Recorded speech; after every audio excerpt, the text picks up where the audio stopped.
should correct one point that I wrongly stated this morning. I said that Mr. Khorafi, the first claimant, had dealings in bonds. I don't think that was correct. So I'm correcting that.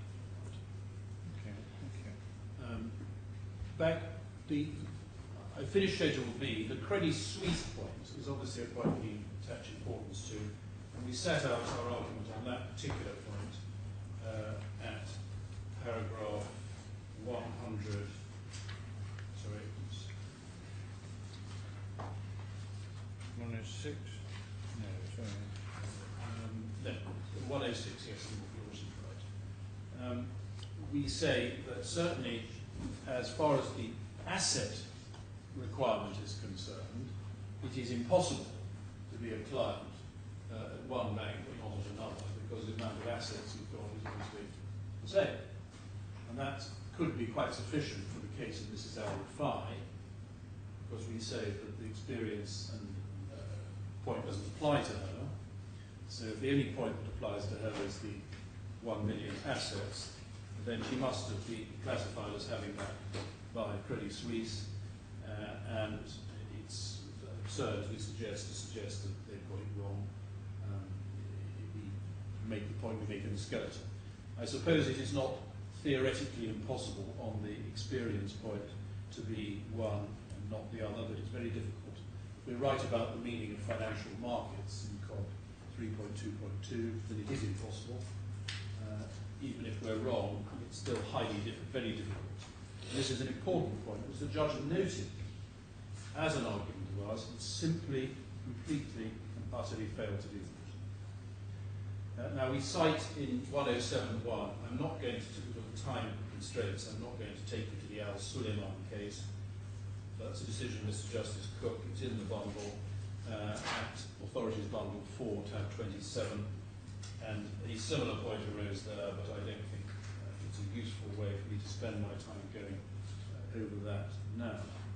So that's the end of what I say on the first point under ground 3. What would have happened had we asked all the right questions? What answer we've got? And I suggest that the resounding answer is they would definitely have qualified as clients. The second point, different point under ground 3, is the point that the breach of the client requirement, if there was one, would cause no loss if the investments were in fact suitable. And that's the point we developed at paragraph 108 to 111.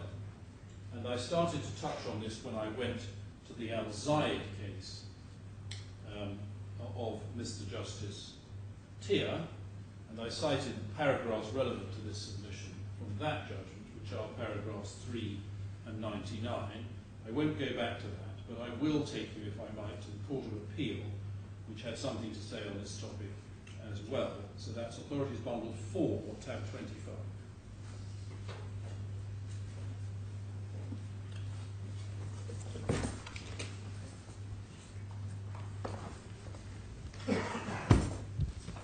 There was an intervening interlocutory hearing in the Court of Appeal, which is also in the bundle.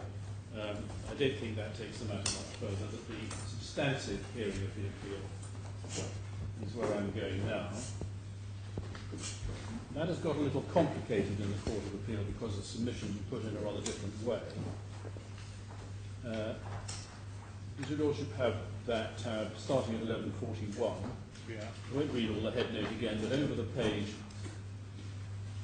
still in the head note, paragraph about a third of the way down, the judge accepted that the bank's approach to obtaining and recording information about Mr. Zaid lacked the care which COB required.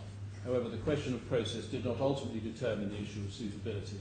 Regulatory failures in obtaining information might support a case of unsuitability. They were not sufficient proof of it.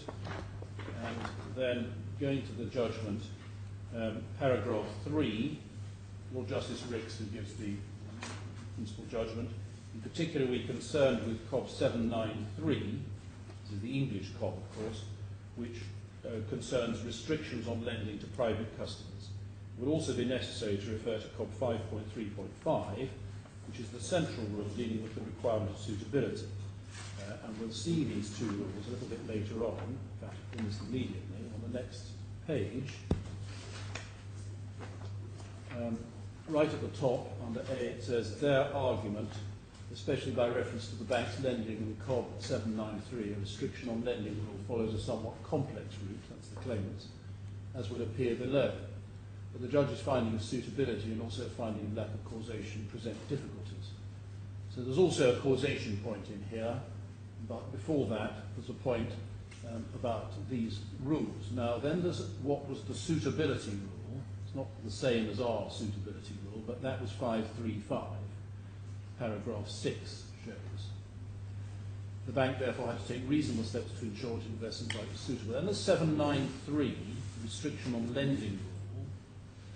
The firm must not lend money or grant credit to a private customer unless the firm has made and recorded an assessment of the private customer's financial standing based on information disclosed.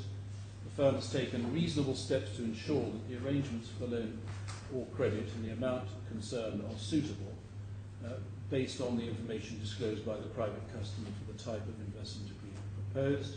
3, the private customer has given his prior written consent to both the maximum amount of the loan or credit and the amount or basis of any interest or fees to be levied in connection with the loan or credit. Now we're going to come back in this judgment to 793. 5.3.5 is fairly straightforward. 793 is rather less so. Paragraph 8. Thus, to gloss the matter broadly, the bank had to assess Mr. Zaid's financial standing based on information disclosed by him, a matter of process, and take reasonable care to ensure that upon that basis the arrangements for the loan and its amount were suitable for the type of the transaction proposed, and obtain prior written consent to the essential details of the loan. Unless those matters were done, the bank should not have lent money, and it may be said were prohibited from doing so. And then could I go to 46, just before I go to 46, just note in paragraph 9 about, just by letter B, it says if a transaction is found to be suitable within 535, as the judge found the transactions concerned to be suitable for Mr. Zaid, does that eliminate any possible argument within COB 793? That's a point which the learned judge keeps very firmly in mind as he goes forward. So go to paragraph, please, 46, top of the page. In the present appeal, Mr. Anderson QC, on behalf of the family appellants, submitted that in this passage the judge has erred in setting aside further consideration of COB 793 and in deciding that COB 793 applied only to the facility arrangements and not to individual investments made with the assistance of borrowed money, and C, in failing therefore to rule that the terms of COB 793 govern the question of the suitability of such investments. D, in failing therefore to take into account the procedural requirements of 793 as bearing on the suitability of such investments.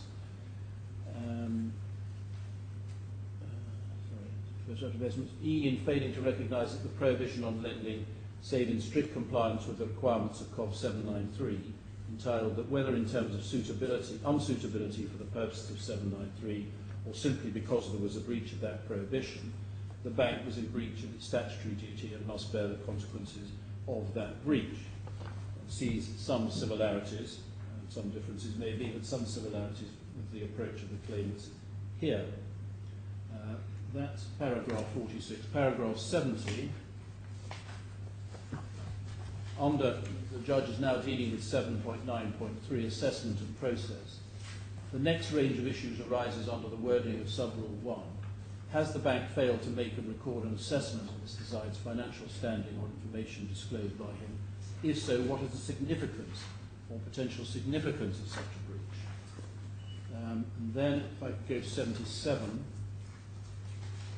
the reasons which he's elaborated in the earlier paragraphs, he says, in the circumstances I would reject any suggestion that the judge's findings compel the conclusion of this court of any breach of one, Subrule 1, so we put that on one side. So he found there wasn't any breach at all, therefore issue 4 doesn't arise. Nevertheless, I would also reject Mr. Anderson's submission that process is critical, therefore any breach of Subrule 1, however anodyne, would render the bank liable for all the losses arising out of the lending.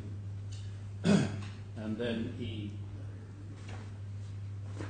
elaborates on that. Again, I would ask your lordships to read between 78 and before, but not perhaps now.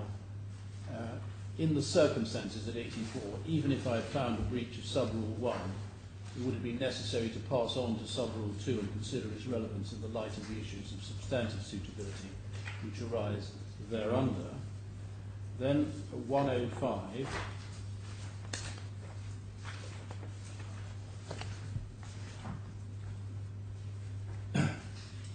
There is a passage between 103 and 109, which is, I also bring into to play in my causation arguments.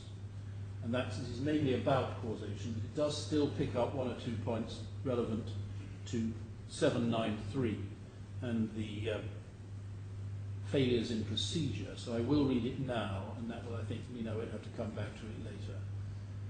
103, however, even if there had been some breach of either sub-rule 1 or 2 of 793, or if there might, in theory, have been a remission to the trial court to investigate the question of such breach further, additional matters are relied upon by the bank, making any success for the appellant beyond their reach. The bank submits that the judge has made conclusive findings against Mr. Zaid on causation. The bank also submits that any liability and damages would either lie outside the scope of the statutory duties concerned, or be limited, for instance, to the extent that the lending exceeds suitable leverage. Finally, the bank relies on contributory negligence. I regard the passage of my judgment as being overturned. Fine, I should point that out. As for causation, this could in theory constitute an entirely separate ground for dismissing the appeal. Although the judge did not think it was necessary to make any finding as to causation with respect to notes 1 to 7, Mr. Beltrami, as for the defendant, submits it must follow from the finding that Mr. Zaid was the cause of his own losses. Mr. Anderson does not, I think, submit otherwise as a matter of inferential fact, but he has a legal submission that the position is different for the purposes of a breach under COB 793 from that which obtains in breach of 535, which is what the judge was dealing with. For these purposes, Mr. Anderson relies on the wording of 793, which is expressed in prohibitory terms, rather than positive mandatory terms.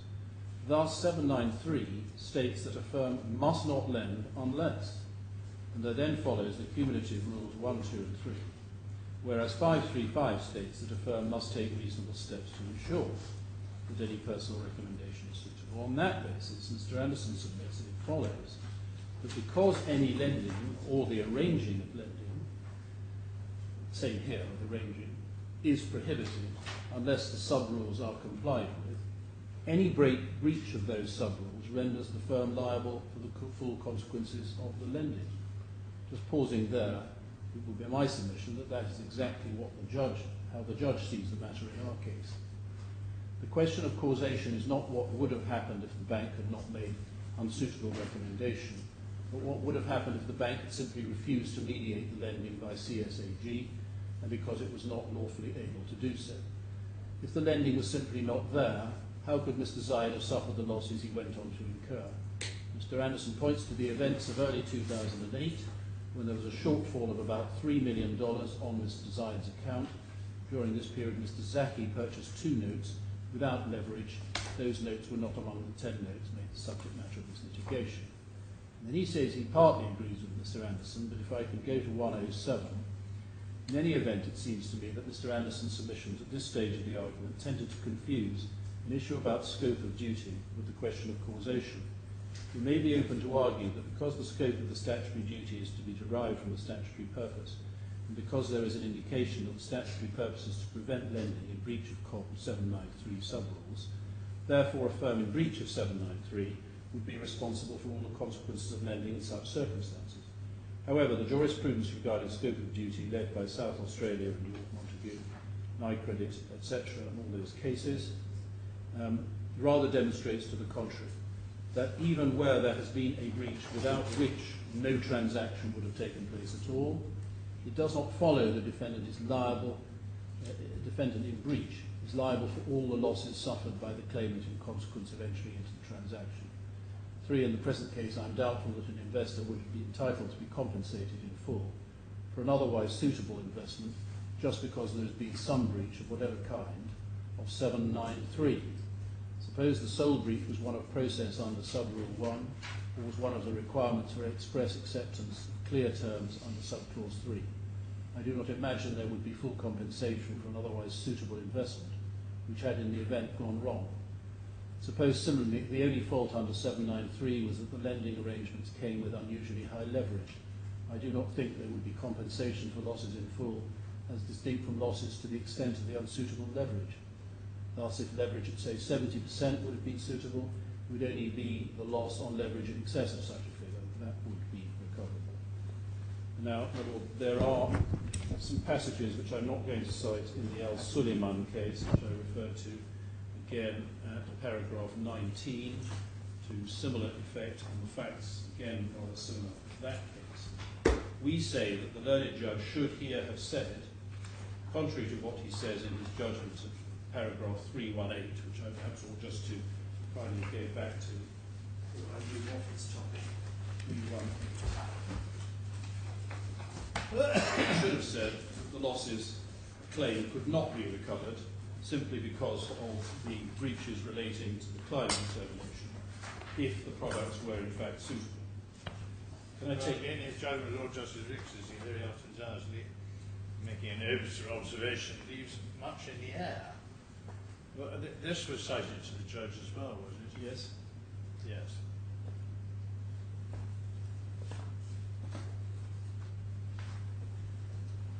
But even in the non-obiter passages in the early part of the judgment, in my submission, the way the judge treats the procedural failings is very persuasive as to the answer in the present case.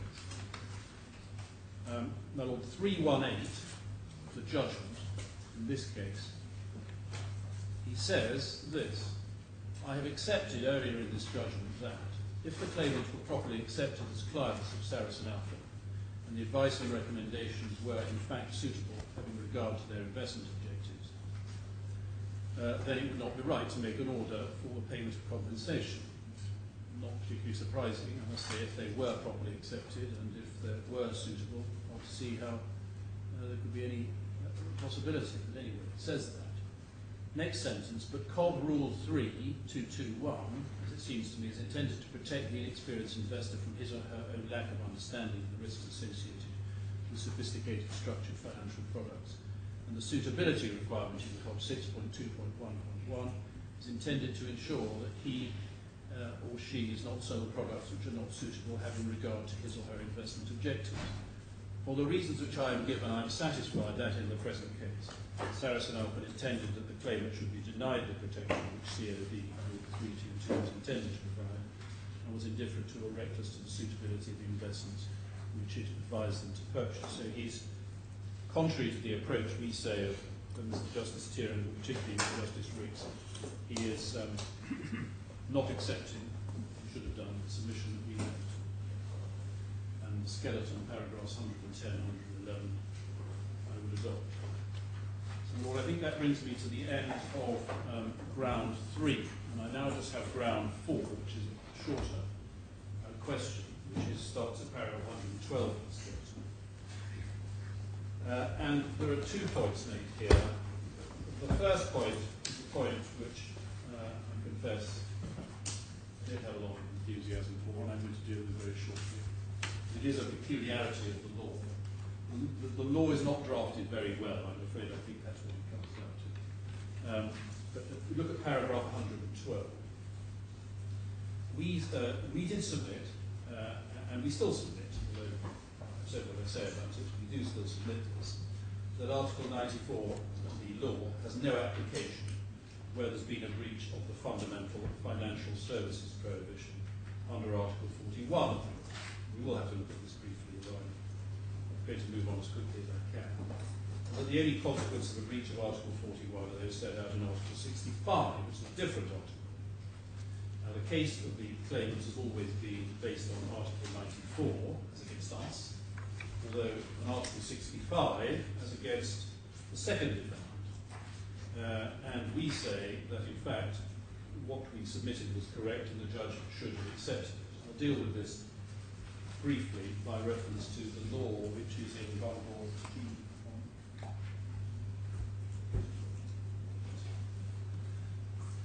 Should be G1, I think it is. Yes. It's G1 tab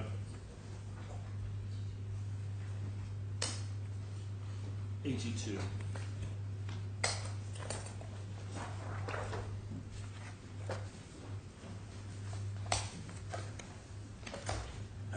I didn't think the courts have yet looked at these are the actual gateways to making a compensation award pursuant to the statutory breaches. If I go first of all to 94,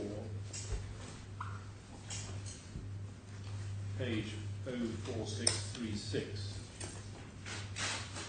civil proceedings, where a person A intentionally, recklessly or negligently commits a breach of duty, requirement, prohibition, obligation or responsibility imposed under the law or rules or other legislation, or commits fraud. I don't think that's particularly important. The person is liable to compensate any other person for any loss or damage caused to any other person as a result of such conduct, and otherwise is liable to restore such other person to the position they were prior to such conduct.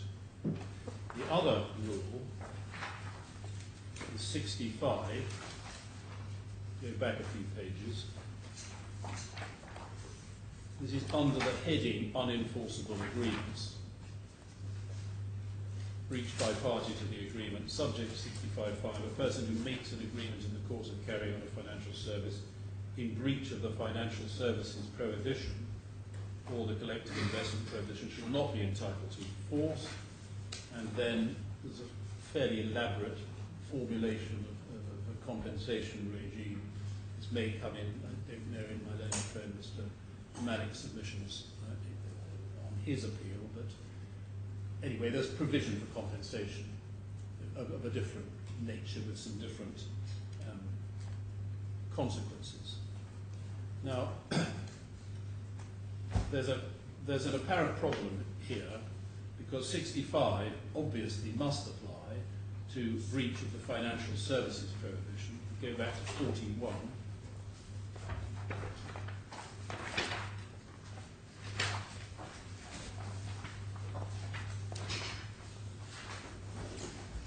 That's the financial services prohibition.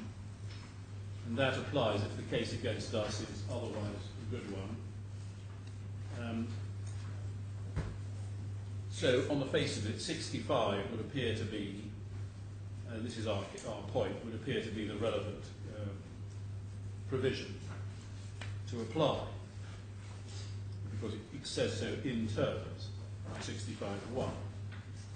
And that would require one to follow the steps in 2, 3, 4 and 5 of paragraph 65.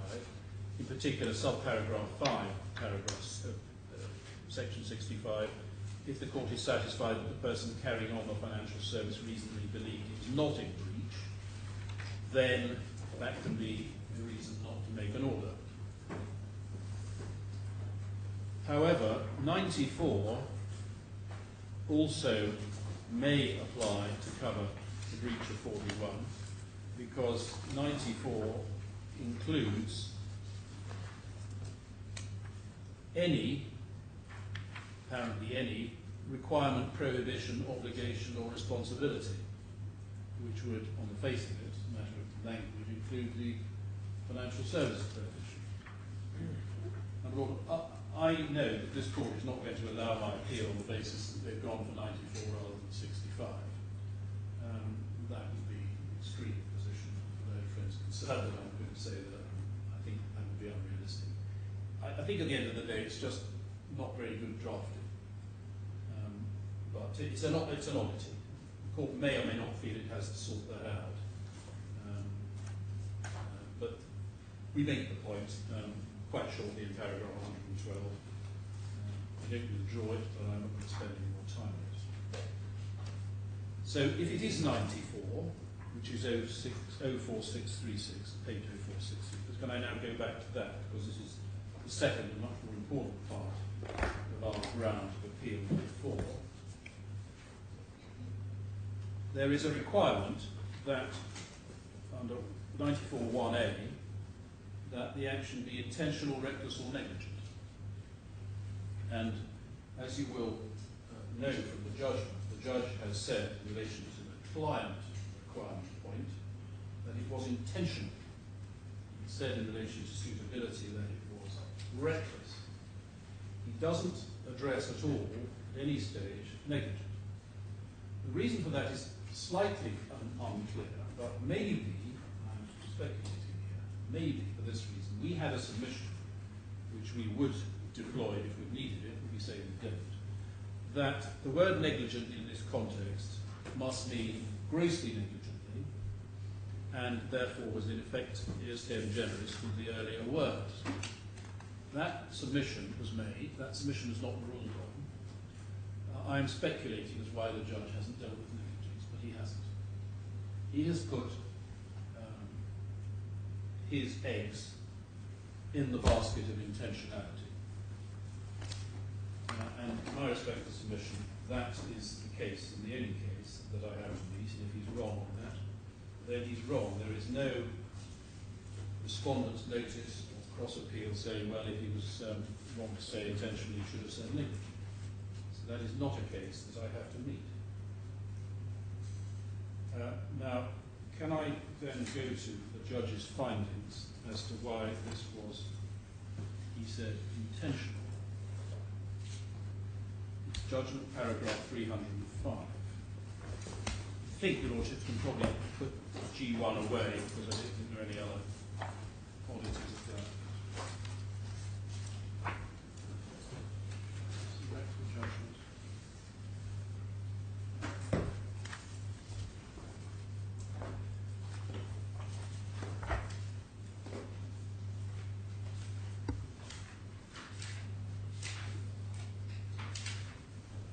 We need to take this, I think, quite carefully because it's an important point. It says, in my view, with regard to the circumstances in which the ADBCs were completed, Sarasin-Alpen's failure to comply with the client classification provisions is properly described as intentional. It is accepted on behalf of Sarasin-Alpen that when it received the ADBCs back from the claimants, those documents were incomplete, and that there were no entries under paragraph 1, etc. You're familiar with that. Documents produced from Sarasin's files, Sarasin-Alpen's files contain entries. Those entries are in manuscript, and in the case of the entries in 1A, are in the first person. Sarasin-Alpen has adduced no evidence to explain how these came about. I find it impossible to avoid the conclusion that the entries were made by an employee of Sarasin-Alpen. Well, that's an odd way for the judge to put it. He always said that. Say always, not perhaps in the pre-trial letter sent, but ever since the start of the proceedings, we had always said that the entries were made by an employee of Sarasin-Alpen. So why the judge is dealing with it this way, as if it was something that he found impossible to avoid the conclusion of. This is an open fact. And the entries in Annex 1A were made in the first person with the intention of leading the uninformed reader of the documents to think that those entries had been made by the person whose name appeared on the first page of the document prior to the acceptance of that person as a client. Sarasin adduced no evidence other than speculation on the part of Mr. Moyer as the source of the information which led to a tick being inserted in the first box of the documents. I'll finish this before going back to making some comments. For the reasons which I've given earlier in this judgment, I am satisfied that that information which reflected those answers was incorrect. I'm not sure he has really done that very fully, but anyway, he says he has.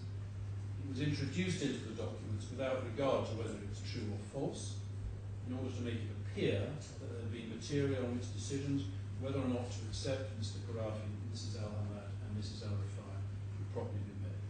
This was done with the intention that the claimant should be accepted as client, notwithstanding that the requirements had not been complied with. It is, I think, impossible to avoid the conclusion that the failure to comply with the obligation was intentional. And with respect to the learned judge, we say that this is not justified. There are two strands to this. One is the way in which the AGBCs were filled out. The other is the question of the untruth of the contents. As to the first, the method, even if the judge were right that this was in some way deceptive to make somebody think that Mr. Al-Khorafi had filled it out when he didn't, even if that were right, which we don't accept for a moment, it wouldn't itself make the breach of the client requirement intentional. So let us assume for the moment that the information is true. You have my submission that it was put in under the authority of the claimants. But let's imagine it's true information. It's entirely accorded with what they would have put in had they been bothered to fill out the forms themselves. In that case, even if that comment of the judge was right, it could not be said that the failure to comply with the client requirement obligations in the 3.2.2 was intentional. The point, and the judge, this is in the second part of the judgment, which in my submission at least is capable of sustaining the judge's conclusion of intentionality. He has to go further and say, as he thinks he has earlier on in the judgment, that the information was not only correct, but, this is the crucial sentence about 8 lines up from the end of that, it was introduced into the documents without regard as to whether it was true or false, in order to make it appear that there'd be material on which decisions whether or not to accept Mr. Khorafi, Mr. Hamad, Mrs. Hamad and Mrs. Rifai could probably be made. That's the crucial sentence. And in my submission, there is absolutely no basis for that conclusion. Firstly, Mr. Walia's witness statement of 99 to 100 made it clear that this was based on material which, to some extent, he had actually been at meetings when it was handed over. That's apparently material I've shown you before. Also, there may be difficulties about hearsay, and there may be major difficulties about the absence of Mr. Nair. But what is it which justifies the court in saying that this was done without regard to whether it was true or false? I suppose the judge could say, well, my view of Mr. Walia that he was trying to pull the wool over my eyes throughout his evidence might, I suppose, justify it. But that only goes to underline my criticism of him for making that finding in the first place. That is the crucial sentence, and in my submission it is not justified by any evidence. It's a very serious accusation to make against my clients. It's unjustified, and the judge was way over the top in finding intentionality. Also somewhat inconsistent with these things, with what he says in the tort claims later on at 419, passively having it looked at concerning claims brought of misrepresentation, which the judge was satisfied as a matter of Kuwaiti law had to be effectively dishonest. The last few lines, last 4 lines of 419, says, nor am I satisfied that the evidence supports the conclusion that the statements which were alleged misrepresentations were made fraudulently. That allegation was not put to Mr. Walia, and I cannot hold on the basis before me that Mr. Walia, Mr. Nair, did not have an honest belief, however unfounded that belief may have been that the statements were true. That's not quite the same point, but it's a different approach and a proper approach to this question. To condemn Mr. Walia and Mr. Nair as being people who didn't care whether it was true or not in what they put in these documents, and that they put in false documents. It's false evidence, knowing that it was false or not caring whether it was false or not. It's totally unjustified. And that is enough, if I'm right on that point, to deny the recovery on the client ground under Article 94. I therefore turn to suitability. Suitability is dealt with, and it's not a criticism of the judge, it just means I think I can deal with it. He deals with this more shortly than he does the client, about 25 pages on the client, about 10 on suitability.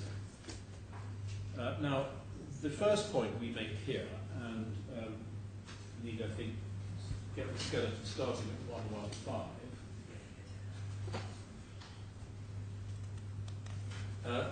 We say that the judge was wrong, this is a threshold point, an important one, to say that the suitability requirement was engaged in the first place.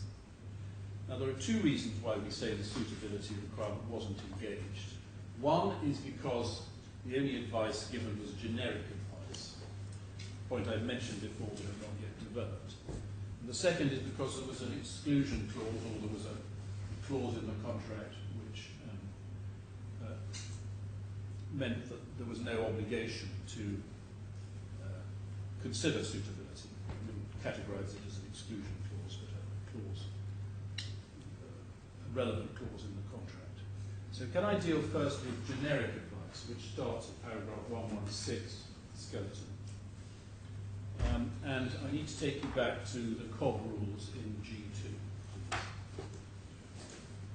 Which we haven't yet looked at this part of the COB rule. It's different, but only a few pages further on from what we were looking at before. So, G285.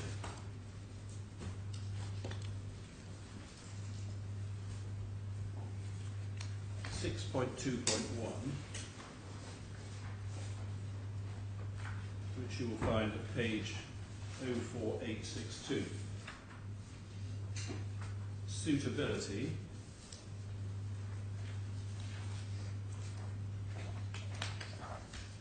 And it says this: subject to 2, an authorised firm may only advise a client who is an individual on financial products or credit,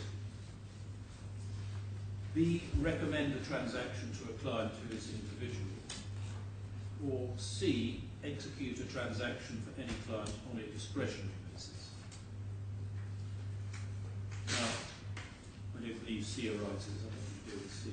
A and B appear to cover all situations of advice or recommendation. And it is true that there is no exclusion for generic advice in that rule. It covers what generic advice is, but there's no exclusion. Although the judge says, rightly in my submission, in his judgment, that the form adopted in the October version of the rule, in fact, was intended to be clarificatory and not to change the law. So there's that, and perhaps I should go to that now. Yes, in the in tab 89, in the later version of this, 621, after October,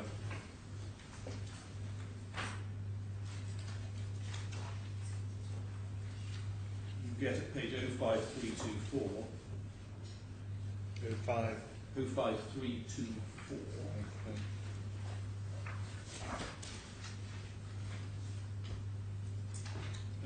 This is the suitability as from October 2007. It's different because it says subject to 2. An authorised firm may only A, give advice of the kind referred to in Gen 3, 211, etc., or to a client who is an individual, etc. So, sorry, to a client. So that is limiting the scope of this suitability obligation to whatever it is that falls within Gen 211.1.1a. So we need now to go to Gen 211.1a. So that is in a different bundle, bundle G3.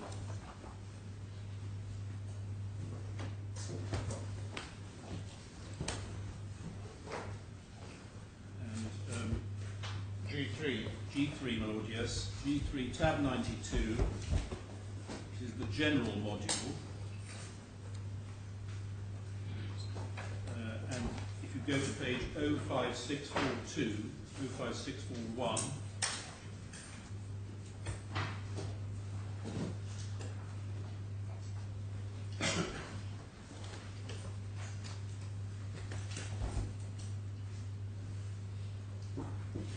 we have advising on financial products or credit.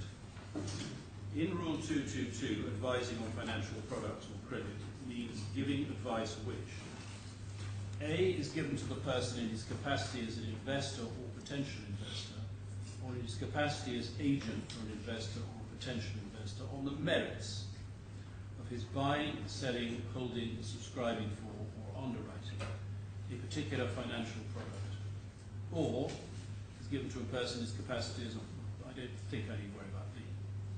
C constitutes generic advice. So advising is split into these relevant categories are A and C.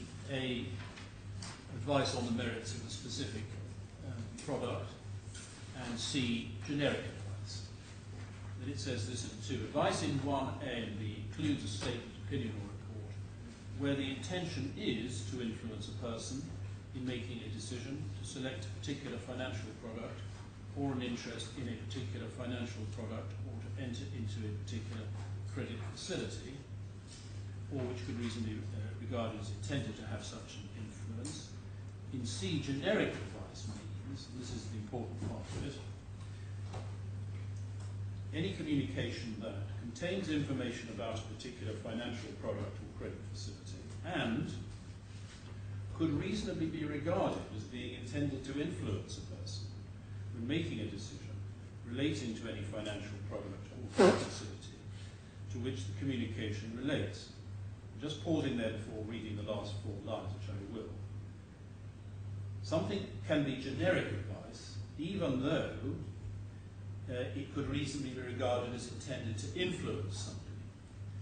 The contrast, we say, being between that and what's then stated in the last 4 lines, although the communication does not contain any advice on the merits of that particular person entering into a transaction to buy, sell, hold, subscribe for, or underwrite those financial products, or enter into particular credit facilities, whether as principal or agent.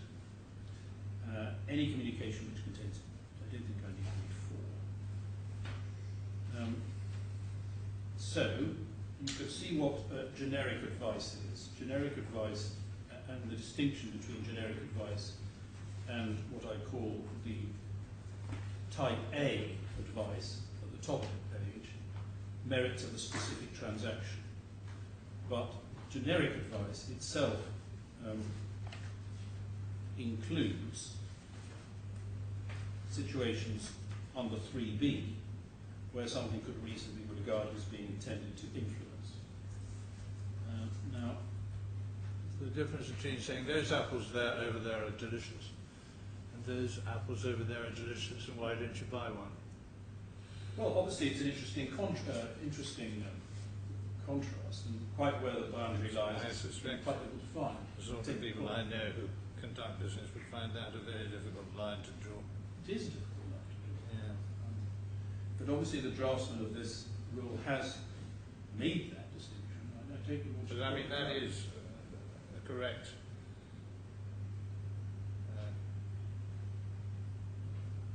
analogy, isn't it? Those apples over there are lovely. Why don't you buy one of those apples? Gee, you may have to go further now. Why don't you buy one of those apples? That's fine. I suggest you do buy one of these apples. That's not fine. Yes. Well, which is right to shake your head. These are very surprising provisions. Well, I don't find it. I mean, I'm just trying to work out how it works. Well, and the learned judge, will come to this in a moment in his judgment, overlooks, we say, 3B, Yeah. and concentrates only on whether or not there was advice, only on the last 4 lines. Because he doesn't recognise in his judgment, we say, that it could be generic advice. He says it's not generic advice, but it could be generic advice even though it has that potential to influence. Is the divide perhaps this? It's generic if particular characteristics of an investment are identified. And take an example where we're not in investments but we're in motor cars, where characteristics of a particular motor car are identified with the intention that that might influence the recipient of that information. That would be generic. But if you go as to the merits of a buying or selling of the particular car, then you move out of generic advice and to specific advice.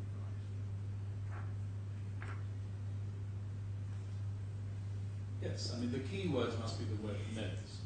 The reference to the merits is the key difference between those two formulations. So you see, 3A talks of information about a particular financial product. And then, as you say, in 1A, we find the words merits of buying and selling. In other words, merits of, well, this is good or this is bad.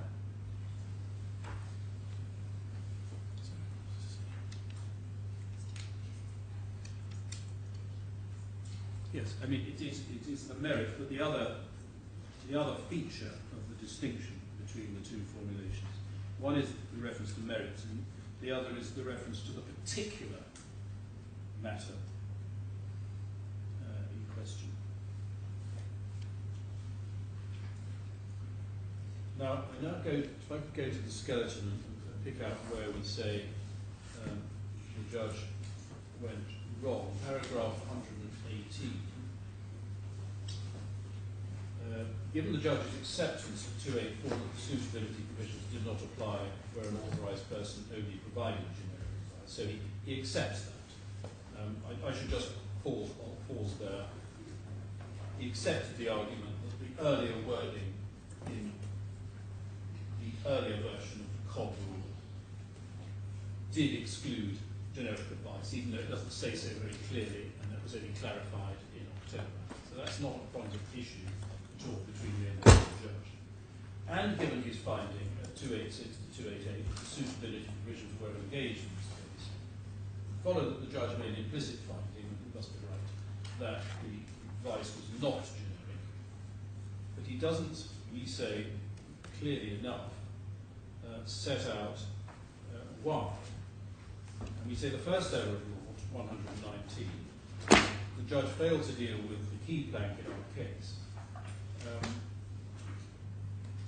Key plank in the case at all in respect to the June 2007 right notes during the section of his judgment, and we wrongly seem to think that may be just a matter of untidiness, and therefore that's a major point.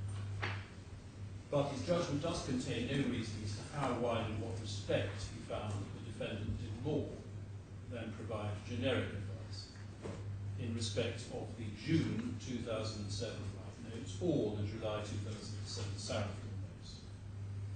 Even 341, we say the contractual section doesn't contain adequate reasoning. Further, even in respect of the February 2008 Sarasin notes, the third tranche, where he does explicitly reject the first defendant's case, he gave no adequate reasons. Now, we do need to go to his judgment, paragraph 279, referred to in 122 of the skeleton. I think your Lordship would probably need to keep that definition of generic advice open throughout this part of the case. So I wouldn't put away bundle G3, but otherwise I think it can be put away. Can I go to 279? So you want that G3 out again? Well, I think, yes, because we're going to keep coming back to that. Sure. And the wording is quite important. Yeah. Just maybe premature to put in a word. Right, so what do you want? 279 of the judgment. 379? 27. Yeah. Now, this is in the section from 277 onwards, where he is dealing with our contention, 277, that this was generic advice. So he sets out COB 6.2.1 and 278 as it existed in October, but before October. And that's accurate. And then in 279 he says this: advising on financial products or credit constitutes a financial service because it's an activity specified in Gen 2.2.2. And then he sets out parts of that rule, which you have still hopefully by your side. He sets out A, B, and C in one. And then he says about generic advice, paragraph C of that definition was added by amendment in June 2006. As I've explained earlier, generic advice was defined in the Gen rule in the present context. It is sufficient to have in mind that generic advice is any communication which, and then he makes what could be quite a significant error here, because he only reproduces the second part of the definition in 3b. He misses out those very important first 3 lines, could reasonably be regarded as being intended to influence, and only reproduces the last. And we say in our paragraph 122 of the skeleton, and what one is able to discern from the judgment about how he came to reach the unstated and unreasoned conclusion that specific and not generic advice was provided, it appears he misdirected himself as to the meaning of generic advice. And that's the point I have just made. We say he should have considered the whole of the definition, and we then set that out with the full words of it. We say in 123 the judge should also have contrasted that definition of generic advice with the definition of specific advice in Gen 211(1)(a) and b, which you hopefully still have there. The judge's omission of the first part of the definition of generic advice, and the failure to contrast the definition of generic advice with that of specific advice, and in particular the requirement for specific advice to be as to the merits of a particular transaction, stress merits, stress particular, led him to an incorrect conclusion that any intention to influence the investor must mean, this is an implied conclusion, it is a statement, that any intention to influence the investor must mean that specific advice is being provided. The trouble is he doesn't articulate any of this, but he does misdescribe generic advice, and then he goes on to say it wasn't generic advice. So it's a rather insecure judgment on this point. 124, fifthly, the judge failed to consider at all paragraph 24 of our written closings, which explained that the claimants particularised the communications alleged to constitute the proposals, advice or recommendations upon which they made their decisions. And we set that out in a particular part of our further information, or I think it's the claimant's further information, sorry, B15318. And these did not contain advice on the merits of the claimants purchasing any investment, but rather generic advice. So can I just show you that? B15318. Sorry, could you say that again? B15, bundle B, tab 15, page 318.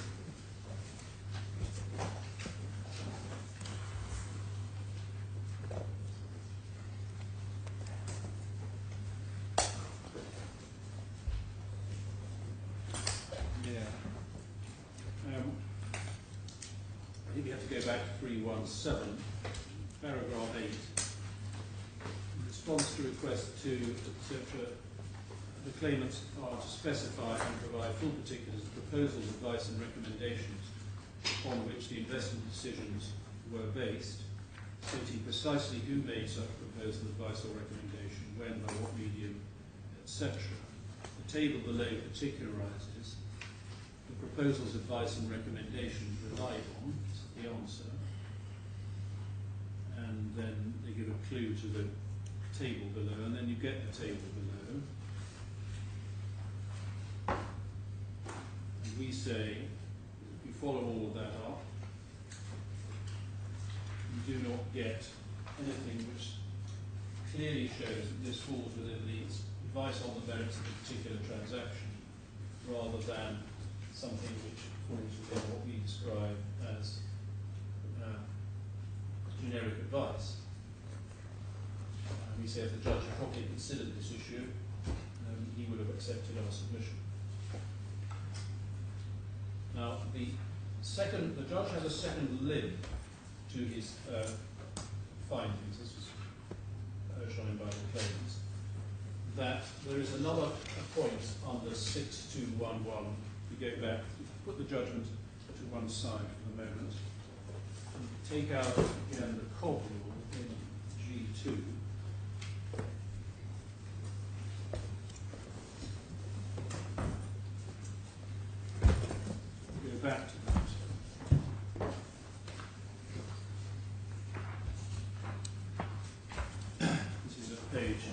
tab 85, page 4862. Now there are there's A and B here. A I've been dealing with, but there's also B, recommend the transaction to a client. There's another form of another activity which may take place, which would be subject to the suitability requirement. Advice on financial products, generally, recommendation, a specific transaction. One is more general than the other. Maybe it doesn't matter. I don't know. There is a distinction between advising on financial products and recommending a transaction. And I'm following my skeleton of 126. Can I see what the judge says about this? I think it's paragraph 285.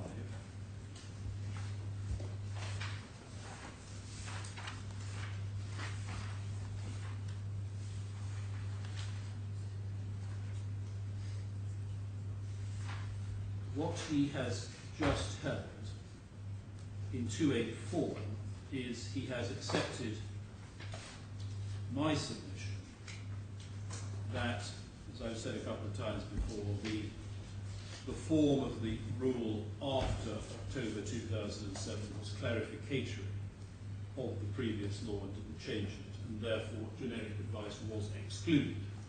So he was with me on that. He does say in 285, and that's where this point arose, it's pertinent, however, to keep in mind that the suitability requirement in COB Rule 6211 was not restricted to circumstances in which the authorised firm was advising on financial product or credit. The requirement applied in circumstances where the firm recommended a transaction to a client who was an individual, or where the firm executed a transaction on a discretionary basis. So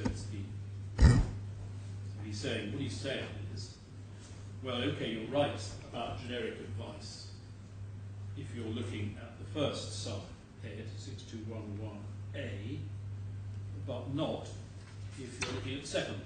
And therefore, if it's a recommendation, it doesn't matter whether it's generic advice or not, it's covered. One can see the point that he's making. But we say it's wrong. This is our paragraph 127. We say it's wrong, it's inconsistent with his finding in the previous paragraph, where he says that the October 2007 COB 621 provision was no different, but merely clarificatory of the preceding law. As set out in paragraph 33 above, the post-October 2007 provision for COB C21 did not retain the wording that had appeared in 6211B in the previous version. That wording was repealed, and 6211 was replaced with the following wording. So, we now go, still in bundle G2, back to tab 89, we looked at briefly a while ago, to the post-October 77 version of the suitability rule. We find that what was little b has disappeared. We still have little c, the discretionary basis, has now become b. So where are you now? Page, sorry, no, it's very complicated. G2. G2, page 5324. Yeah, I have the right page. I'm sorry, I'm not based on the following the point. No, well, yes. Sorry, the point is this. Compare that with the previous rule. I don't know if you can flick back and have them both in front of you at the same time. The previous rule on page 04862. You compare the two. So 04862 of the same bundle. Thank you. So we've got the old version, pre-October 07 version, and the post-October 07 version, 05324. Yep. There are two differences, one of which I've pointed out already, and the other of which I'm adding. The first difference is that A, it originally said, advise a client who is an individual on financial products or credit, which was replaced by give advice of the kind referred to in Gen 211.1. And that's why I went to the generic advice point. And the point that's clear, and the judge accepts, is that in the later version, which clearly excludes generic advice, that in fact was the law also in the earlier time, at 04862, even though it didn't specifically say so. Right. So that's the point that the judge has accepted. Yeah. But there's another difference between the two, which is that what was little b, 04862, has disappeared. Right. Now, it's illogical to say, well, the first bit was clarificatory and the second wasn't. So it must be, we submit, that the form in the second version is in fact intended to have the same effect as the version as it was set out in the earlier version. What's happened is the clarificator, in producing the second version, has taken out separate consideration of recommendations and has put it into advice, which is subject to the generic advice exception. So if that's clear, I don't understand the point. Or should be understand what the point is. So the judge, since he was with me on the first point, he shouldn't be with me on the second. Unless he says, well, that was clarification, but taking out recommendations wasn't. And that makes perfect sense, because it would be very strange if, because something could be said to be a recommendation and not advice, the generic advice exception didn't apply. So if you advise somebody that it's generic advice, okay. If you recommend to somebody that it's generic advice, not okay. That would be absurd. Although that's what the judge has said. It's pretty clear from that bit of archaeology in my submission that the judge should have, his postscript in that paragraph that I mentioned, 284, in fact was not justified. It was the same point as in 284, which you find in our favour. So we say at... So you say it's not pertinent to bear it in mind? Not pertinent to bear it in mind, because it's a bad point. In other words, if it is generic advice, then it's I simply as being extended to the judge who gave him an incredible burden to undertake in listening to and writing this judgment. Yeah.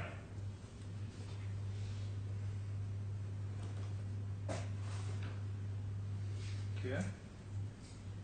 Paragraph 128. Therefore, the judge's apparent conclusion that specific generic dichotomy was irrelevant to a recommendation was wrong.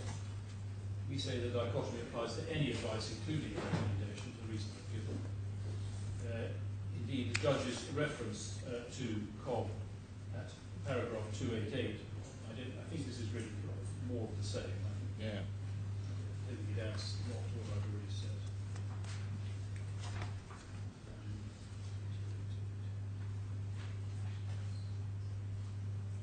Then, different point of paragraph 129. The judge concluded that the February 2018 investments were executed for the third claim on a discretion basis. This is a point I've forgotten. He does also say this simply because he found it was left to Bank Saracen to select which Saraflaw notes to purchase. So that's judgment taken to that 288.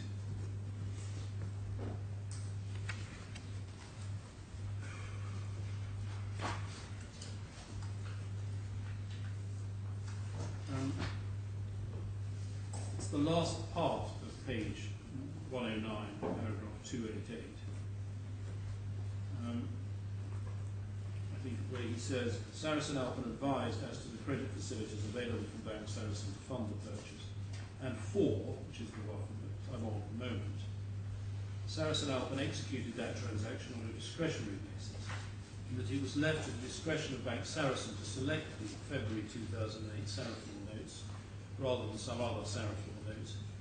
In reaching that view, I've had regard to the circumstance which led to the purchase of the February 2008 Saraflaw notes, I reject the submission advanced by Bank Saracen that he was only giving generic advice. Now, I'm just picking out at the moment the suggestion, in addition to the points I've already made, that the discretionary basis point in the definition is engaged.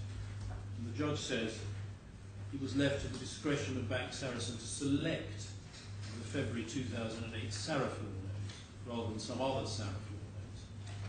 Now, Lord, with respect, we submit that that doesn't make it a discretion in the relevant sense. And if you're selling the Saraf law notes, which we were not selling them, we were arranging for their sale. The fact that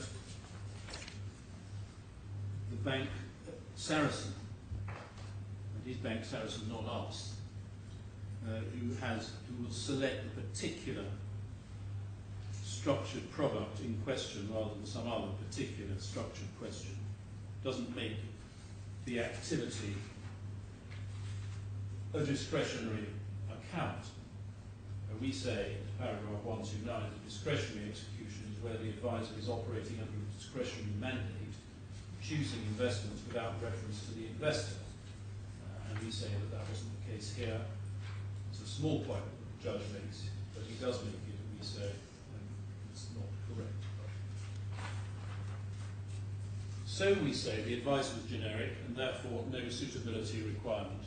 So when you refer to, quote, the advice was generic, I'm not actually quite sure what you're referring to. Of course, there's a considerable dispute which arises on this appeal as to what was said to Mr. Khorafi and his mother and wife. Yes. And you made your submissions about that. Assuming the judge is correct for the sake of argument, on his analysis of what was said in the meetings in April, June and July and elsewhere. Are you saying that Mr. Walia and Mr. Nair and Mr. Vaz never gave any advice on the merits of them entering into the transactions they entered into? I say they did not give advice on the merits of the specific particular transactions in the sense meant by that, in contrast to generic advice, which can include information intended to influence the purchase, which would be generic. So I'm saying it still, even on the judge's findings, amounts to generic advice, even on the findings, even if I don't overturn it. But obviously, for sure, my criticisms are right. Well, that's the first reason why we say suitability is not engaged, yes, namely the generic advice point. The second is the exclusion, or the exclusion point. Can I go to COB Rule 6.2? I think, just to clear the deck, my Lord, you can push away now G3, keep G2 out, please.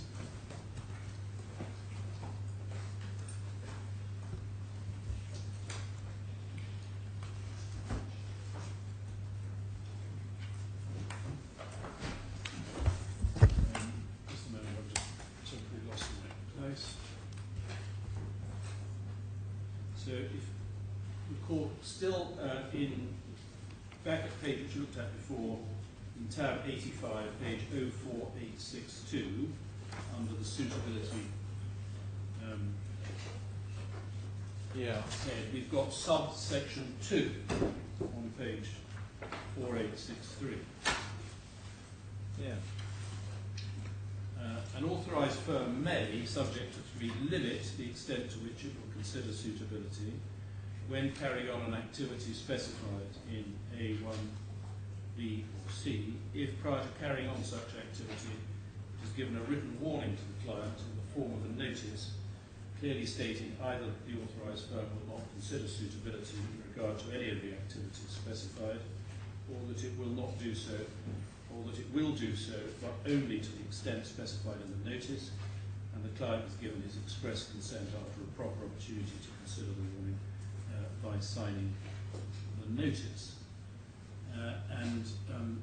Could I also show you, going back, being there before, that the AGBCs on this point, see what clauses I'm referring to. H1, 121A, and 122.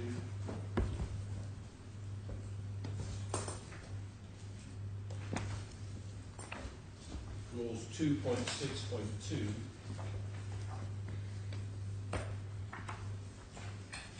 I also no difference between legibility between the different copies that you've got, so it may not matter which I look at. 2.6 of the page 6378, which also other pages of before we get to Annex 1. Yeah. 2.6. Does it should have that? I do. Bank Sarasin-Alpen's obligations when providing investment services. The ESA will not be required to consider the suitability of any... I'm so sorry, I'm reading the wrong place. We're in the in the AGBC form, Yes, and we would say you want to go to the main part of the form, clause 2.6. paragraph 6. 2.6. Oh, 2.6, yeah, right. And you're reading where? I'm just On starting... 2.6.1, 2.6.1. Yeah, I'm reading it. So the obligations when providing investment services, we'll look at that in a minute. For the moment, the ESA will not be required to consider the suitability of any particular investment for the client when giving any advice or recommendation or accepting instructions or orders in respect of such investment, unless, in relation to a specific request for advice or recommendation or other investment services, the client has supplied to the ESA specific information on its situation or requirements for that investment and requested specifically that these be taken into account when preparing such advice or recommendation or accepting instructions or orders. Just pausing there, so this isn't quite the same as the dichotomy between generic and specific advice as a matter of regulation, but it may have some similarity in fact.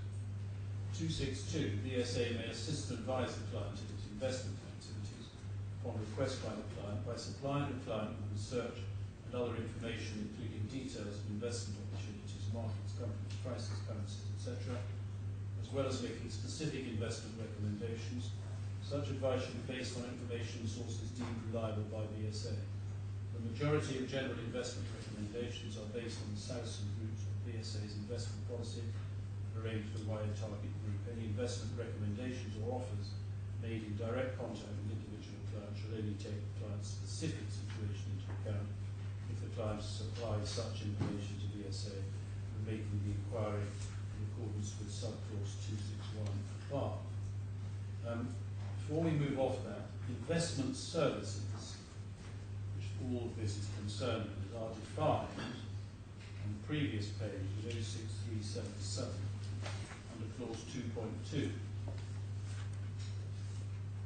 The ESA will offer the following services to the client on the terms set out in these AGBCs: advice and recommendation, investments or arrangements involving investments in instruments or credit. And I'm coming to the relevance of that a bit later on, but the investment services definition includes credit. A point which the judge, with respect, seems to have overlooked. 2.2.2, advice and recommendation on entities to undertake execution of investments, custody and other banking services. I don't think I need to read the rest, but it is. Now, the judgment dealing with the application of those clauses is 291. Starts at 291. I assume you also rely on the passage just above the signature. Yes, indeed. Yeah.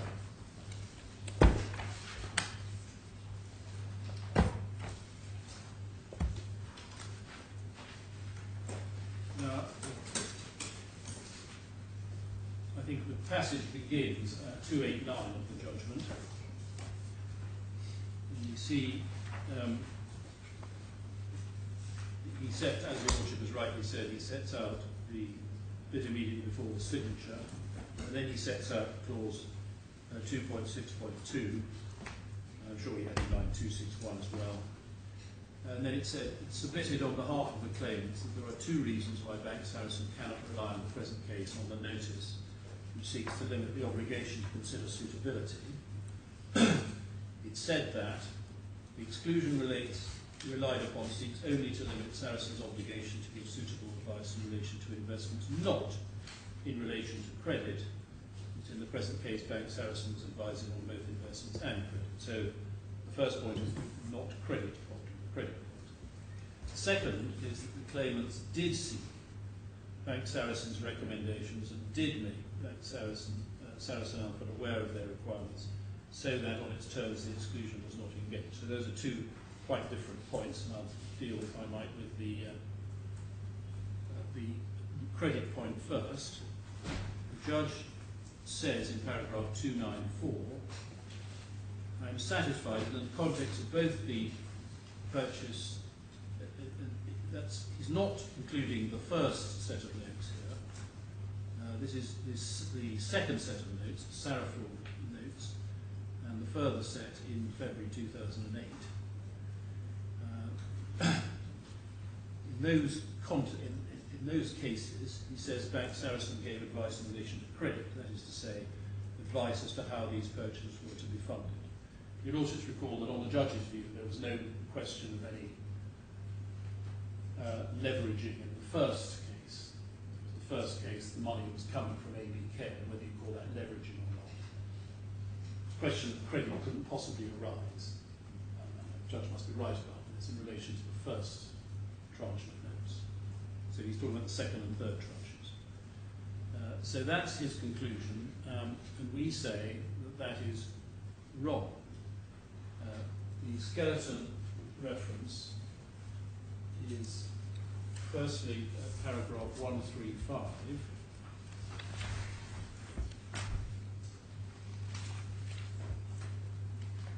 We cite the investment services definition, and it's quite clear that even if there was advice as to credit, that doesn't mean that the limitation clause does not apply to it because of that definition. And that is really the beginning and the end of it. Certainly as far as the third claimant is concerned.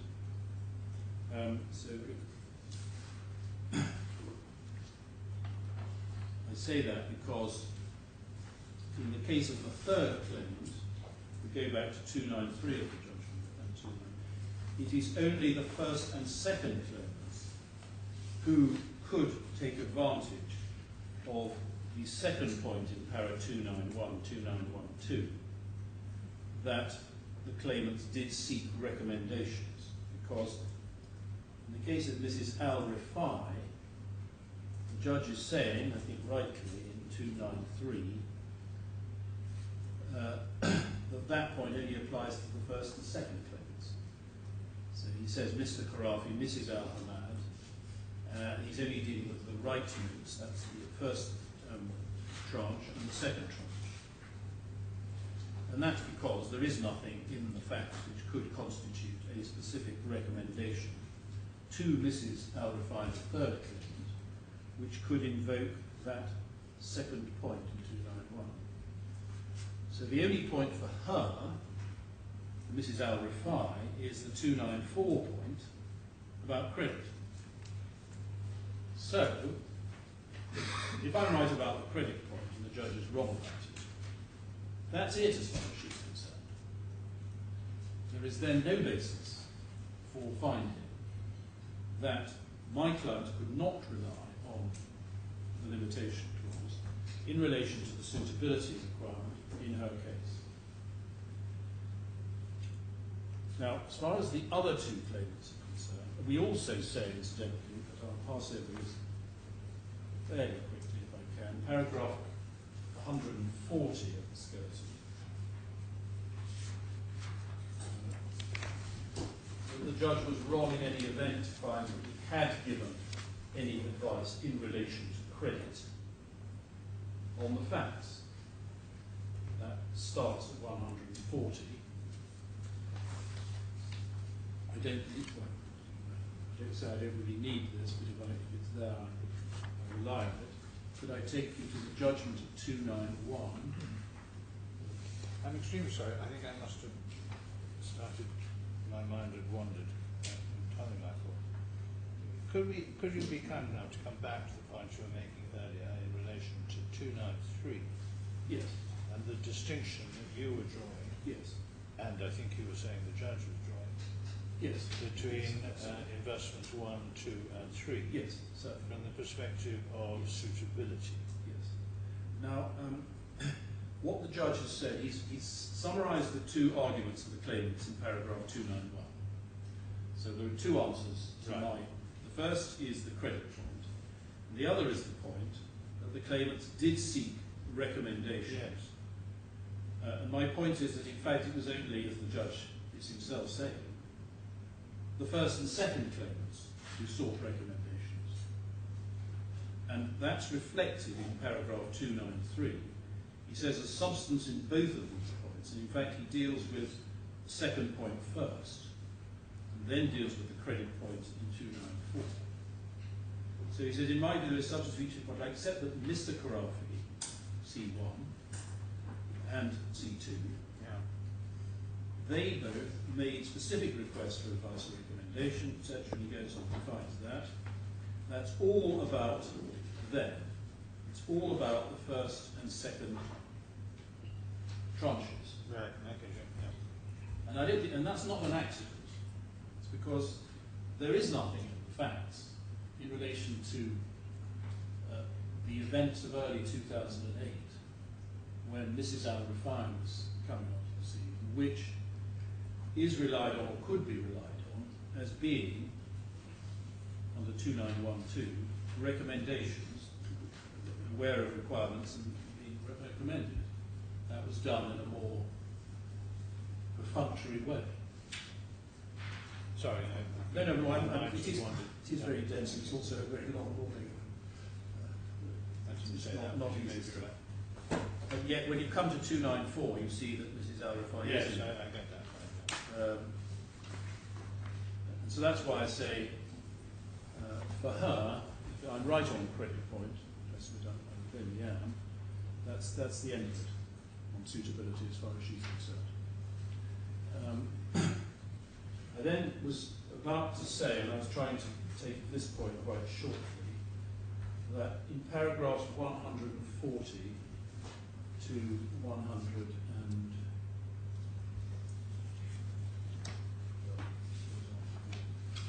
following, I think until 143, I set out what we say, in any event, there wasn't any advice on credit, is really what I'm saying. Right.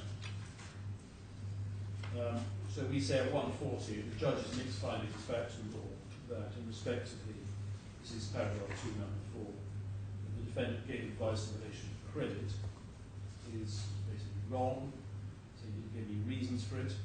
And this is the key point is in 140.2. We accept, of course, that leverage was irrelevant consideration and credit leverage were irrelevant because on the second occasion, not the first, but on the second occasion,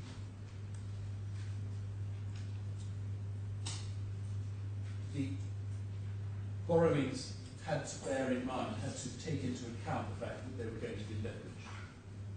So leverage was not irrelevant and credit was not irrelevant. But the point, the way we put it is, that even if the first defendant ought to have tailored any advice if given to the fact that the claimants had high borrowings, that is not advice in relation to credit. It is advice in relation to investments, taking into account the client's financial position. So we say advice on credit is actually something quite different. That's saying, well, what money